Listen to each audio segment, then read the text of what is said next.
Good morning there, YouTube. This is Chuck. Coming to you from the man cave today.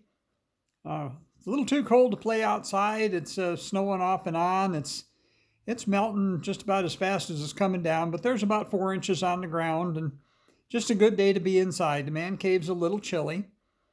I was put on one of my old work shirts today because they're nice and warm, and I wear this one around the house quite a bit, and got to thinking maybe it'd be a good day to do a firefighter story, so I got an interesting one for you.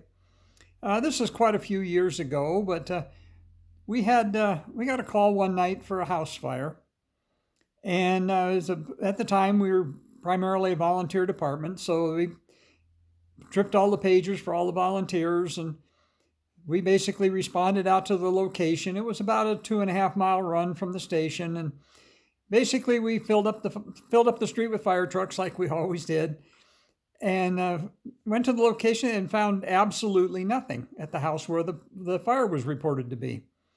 So we made contact with the homeowner, which ironically was a highway patrol officer that lived there, and we all knew him. We'd been on calls with him quite a bit over the years, and he knew us all. And he said, "No, there's absolutely no problem here. I have no idea."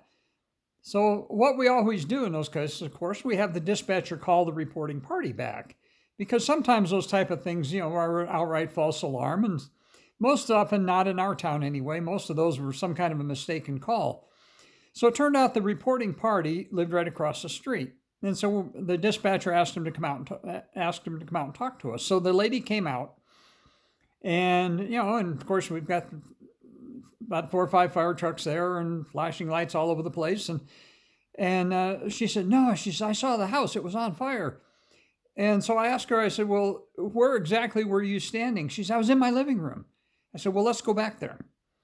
So we went into her house, and I said, "Where exactly were you standing?" And she was standing right in front of her picture window. And so we stood in the same spot, and she was a little short lady. And she says, "See, it's on fire." Then all of a sudden she realized what had happened. She screamed, she started crying, she ran off down the hallway, slammed the door to her room. And what had happened is she had seen the reflection of her own fireplace in her picture window. And when I got down basically at her level, the reflection of the fire in her fireplace looked like it was coming from the house across the street.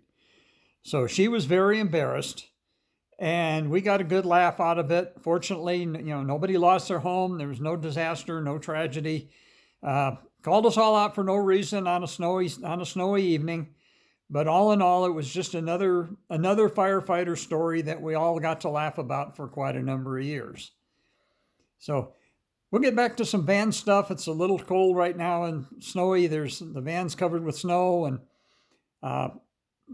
this is supposed to carry on for another day, then it's supposed to clear out. And so we'll be getting back with you with some other stuff, but I thought you might enjoy this little one to get a chuckle out of. And quite a few of those kind of things happened over the years. And with that, I'll let you all go. So be kind to each other, love each other, and take care of yourself, and stay warm on this cold winter day.